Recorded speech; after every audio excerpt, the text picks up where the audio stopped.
መልእክቱም እንደዛ ነው። ከዚች አረፍተ ነገር ጋር ከዚህ አባባል ጋር የሚጋጩበት ዋና ትልቁ ነገራቸው ወይም ይህን የሚጠሉበት ትልቁ ምክንያታቸውም አላሁ ስብሓነሁ ወተዓላን የሆነ ቦታ ላይ የሚቀመጥ አድርገው ስለውታል። ዓርሽ ላይ ያው የተምታታ ቢሆን አሁን የሆነ ሰው አጥብቆ ቢጠይቃቸው ዓርሽ ነው ወይስ ሰማይ እስኪ ንገሩን ቢላቸው ያው ነው ሰማይም ዓርሽም ነው የሚሉት። ሌላም ይሉታል። ምክንያቱም በሐዲስ الجارية استدلال ያደርጋሉ። የአገልጋይቱ ሐዲስ ይሉሃል። እንደገና ደግሞ አያቱል ኢስቲዋእ ይልሃል።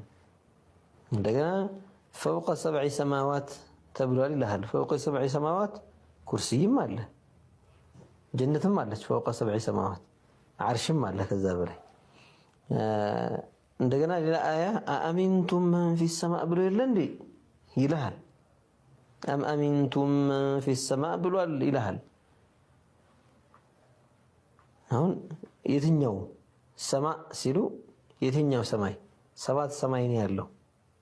መን ፊ ሰማእ ሲባል ተአዊል አድርገው ወደ ዓርሽ አስጠግተው የጃሪያዋንም ሰማይ ስትል የፈለገችበት ዓርሽ ነው ብለው ተአዊል አድርገው ቁርአን ላይ ያለው አአሚንቱም መን ፊ ሰማእ የሚለውንም ያው እሱም ያው ዓርሽ ነው የተፈለገበት ብለው ተአዊል አድርገው አጠጋግተው ወደዚያ ወስደው እዚያች ጋር ቁጭ ሊያረጉት ነው የሚፈልጉት እነሱ። ያኔ ይቀመጣል ነው የሚሉት። ሪጅሉን እግሩን ወልዒያዙ ቢላህ ኩርሲይ ላይ ያሳርፋል ነው የሚሉት። የእነሱ እምነት ዓርሽ ዙፋኑ ነው፣ ልክ አልጋ መሳይ ነው፣ መቀመጫው ነው። እግሩን ደግሞ እንደዚህ እንግዲህ ዘርግቷል ማለት ነው። እንግዲህ የቀረው ከይፍያም እኮ እኛ ከይፍያውን አናውቅም ይላሉ እንጂ አውቀነዋል ነው መቀባጭ ነው።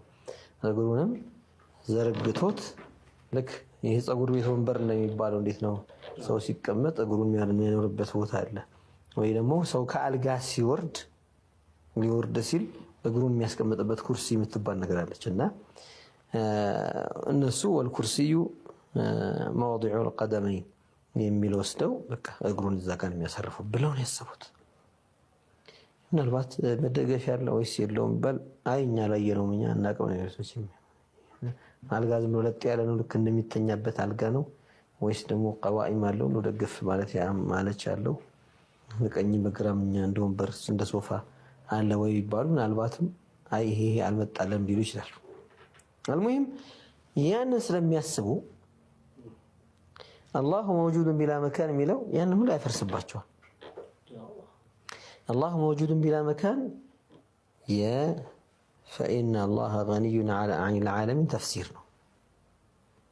أنت الله موجود بلا جهة ولا مكان ستل الله لا يحتاج إلى جهة ولا إلى مكان مالتنا كما تقول لا يحتاج إلى السماء ولا إلى العرش. الناس قال لا كلاين ያለው እንዲያውም በጣም أقبح የሆነ ንግግር ይናገራሉ።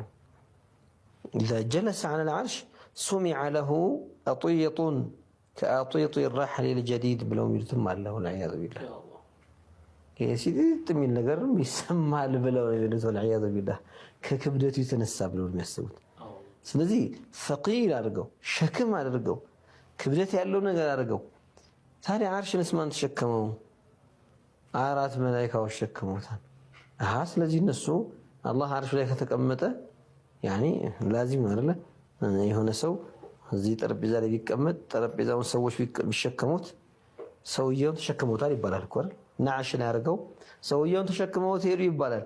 ሰውየውን አልጋ ላይ አድርገው ማለት ቃሪዛ ላይ አድርገው የሚሸከሙት ቃሪዛ ላይ ያለ ካለ ቃሪዛውን ያዙ ይባላል። ሐቂቃ የተሸከሙ ሰውየውን ጭምር ነው። ስለዚህ መላእክቶች ዓርሽን ተሸክመውታል ብለው አላህ ዓርሹ ላይ ተቀምጧል በክብሩ በምኑ ብለው ቢያወሩ የመላእክቶች ሸክም አድርገውታል ማለት ነው አላህ። ስለዚህ እንዲህ አይነቱ እምነት ተውሂድ አይደለም። ለዚያ ነው አላሁ መውጁድን ቢላ መካን የሚለው ቃል ያን ሁላ ስለሚያፈራርስና ስለሚያበላሽ ጸበኛ ናቸው ከዚህ ቃል ጋር። ያኔ ማዕናሁ ሙህታጅ ነው ወደ ማለት ነው የሚሉት። ገኒይ ነው የሚለው ካልተስማማቸው